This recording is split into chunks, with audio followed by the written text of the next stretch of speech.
시편 89편 11절에서 18절. 하늘이 주의 것이요 땅도 주의 것이라. 세계와 그 중에 충만한 것을 주께서 건설하셨나이다. 남북을 주께서 창조하셨으니 다볼과 헤르몬이 주의 이름으로 말미암아 즐거워하나이다. 주의 팔에 능력이 있사오며 주의 손은 강하고 주의 오른손은 높이 들리우셨나이다. 의와 공의가 주의 보좌의 기초라. 인자함과 진실함이 주 앞에 있나이다. 즐겁게 소리칠 줄 아는 백성은 복이 있나니 여호와여 그들이 주의 얼굴빛 안에서 다니리로다. 그들은 종일 주의 이름 때문에 기뻐하며 주의 공의로 말미암아 높아지오니 주는 그들의 힘의 영광이심이라. 우리의 뿔이 주의 은총으로 높아지오리니 우리의 방패는 여호와께 속하였고 우리의 왕은 이스라엘의 거룩한 이에게 속하였기 때문이니이다.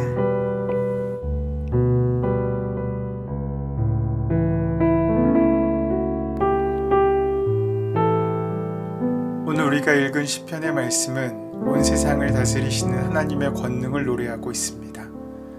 하나님께서는 세상의 혼돈을 잠잠케 하시고 그곳 가운데 평안을 만드시는 분이십니다. 이것은 비단 자연재해만을 의미하지 않습니다. 살다 보면 바람이 잠잠하고 햇살이 양양하여서 마음 상쾌한 날도 있지만 예기치 않은 풍랑이 일어 우리를 위험에 몰아넣는 일도 많습니다. 가난, 질병, 실패, 고독, 예기치 않았던 사건과 사고들, 마치 지진처럼 화산처럼 우리 삶을 덮칠 때 우리는 그 앞에서 무기력함을 느끼지 않을 수 없습니다. 그러나 오늘의 시편의 기자는 그런 경험 가운데서 구원을 경험한 사람입니다. 혼돈을 극복하고 질서를 만드신 하나님 아버지, 세상에서 가장 고통받는 처지에 있는 사람들에게 다가오셔서 그들을 포근히 안으시고 그들에게 평안을 허락하시는 하나님의 사랑을 경험하였기에 시인은 그저 공포로 세상을 바라보는 것이 아니라 하나님의 눈으로 새로운 시각으로 세상을 바라볼 수 있게 되었습니다. 오늘 본문 11절에서 13절까지의 말씀입니다. 하늘은 주님의 것, 땅도 주님의 것, 세계와 그 안에 가득한 모든 것이 다 주님께서 기초로 놓으신 것입니다.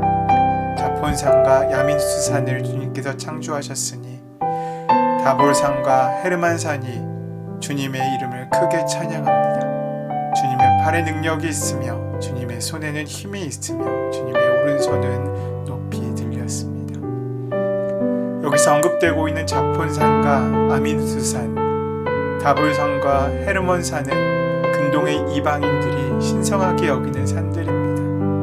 오늘 시편의 기자는 그렇게 이방인들이 신성하게 여기고 있는 그 산들도 사실 하나님이 창조하신 것이고 그 모든 것이 하나님의 주권 아래에 있다고 말합니다. 세상에 존재하는 모든 것들 가운데 하나님과 무관하게 존재하는 것은 없다는 것입니다. 하나님께서는 저 위에 우리의 손이나 시선이 미치지 못하는 곳에 계신 분이 아니라 세상에 존재하는 모든 것을 든든히 떠받들고 계신 분이라고 말하고 있는 것입니다. 다시 말하면 하나님이 안 계시다면 우리가 사는 세상도 존재할 수 없다는 것입니다. 지금 우리가 살고 있는 이 땅은 하나님께서 머무시는 곳입니다. 어떤 특정한 장소만 거룩한 곳이 아니라 주님과 동행하며 우리가 발을 딛고 서 있는 모든 삶의 자리가 거룩한 곳입니다. 그러니 우리는 함부로 삶을 살아갈 수 없습니다. 우리가 참으로 하나님을 창조주로 믿는다면 하나님의 얼굴 앞에 선 듯 늘 조심스럽게 살아야 합니다. 주님이 지배하는 세상의 모습은 어떠합니까? 그걸 알면 우리가 살아야 할 세상, 우리가 지향해야 될 세상의 모습을 알 수 있습니다. 하나님 나라의 모습을 오늘 시편의 기자는 이렇게 노래합니다. 14절 말씀에 의와 공의가 주의 보좌의 기초라. 인자함과 진실함이 주 앞에 있나이다.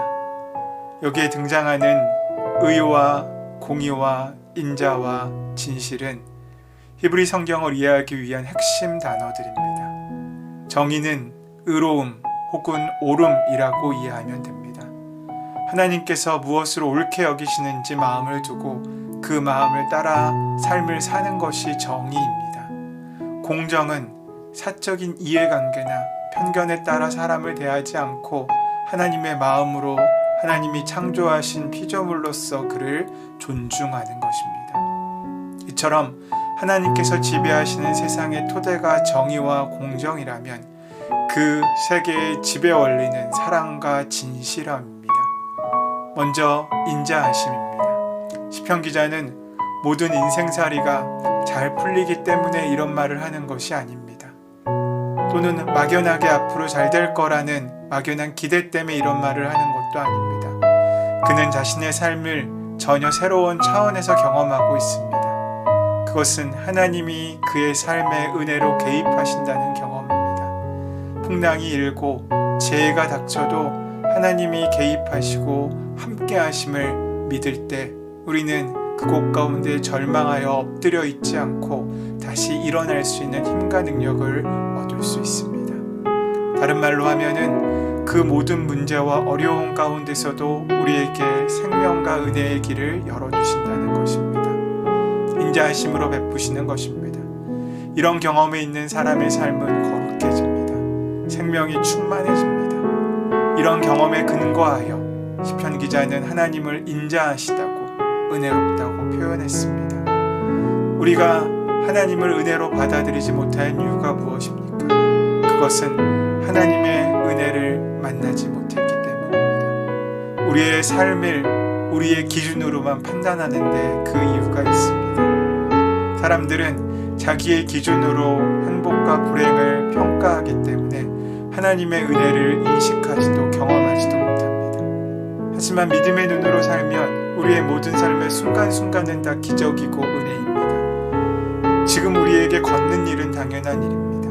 하지만 어떤 사람에게 척추에 이상이 생겨 10년 이상 걷지 못하다가 회복되어서 몇 걸음 걷게 되었다고 합시다. 한 걸음이 그에게는 온 세상을 얻는 경험이고 감격일 것입니다. 일상의 모든 당연한 작은 일들이 하나님의 은혜 가운데 있음을 인식하는 사람, 그 사람에게 세상은 완전히 다르게 경험될 것입니다. 말 그대로 그렇게 살아가는 세상은 모두 다 하나님의 은혜입니다.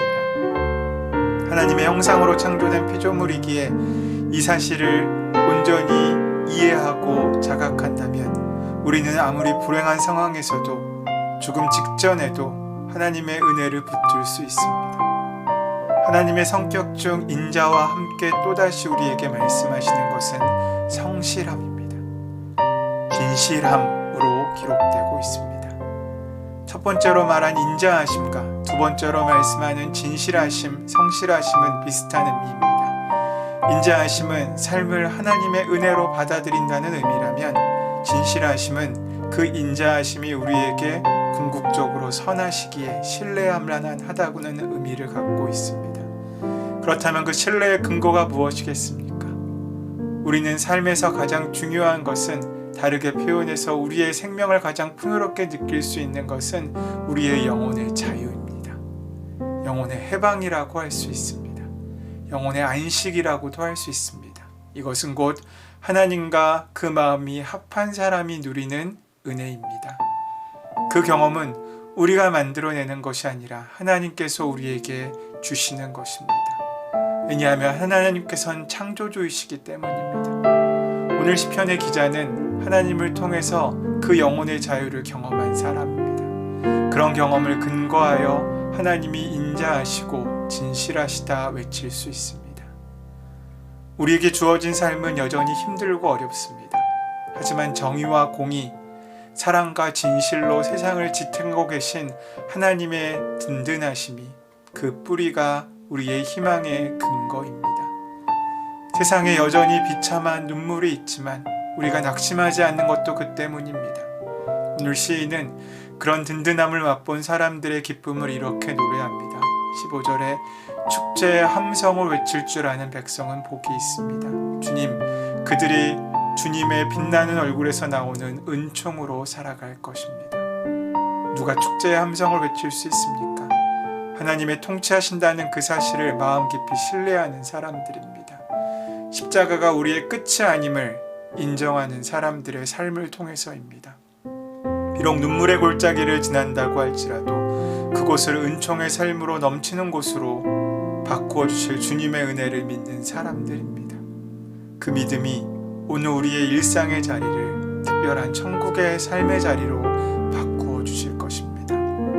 주님과 함께 동행하며 살아가는 사람들은 오늘 시편 기자가 우리에게 증언하고 있는 그 하나님의 인자하심과 성실하심과 진실하심과 그 사랑을 삶을 통해 만나고 누리는 사람들입니다. 오늘 그 은혜를 기억하셔서 때로는 십자가를 지는 것 같은 어려움의 삶의 현실 가운데 있다고 할지라도 하나님의 은혜로 말미암아 부활의 자리까지 나아가는, 그래서 십자가의 무덤이 아닌 천국을 만들어가는 은혜가 함께 하시기를 소원하고 축원합니다.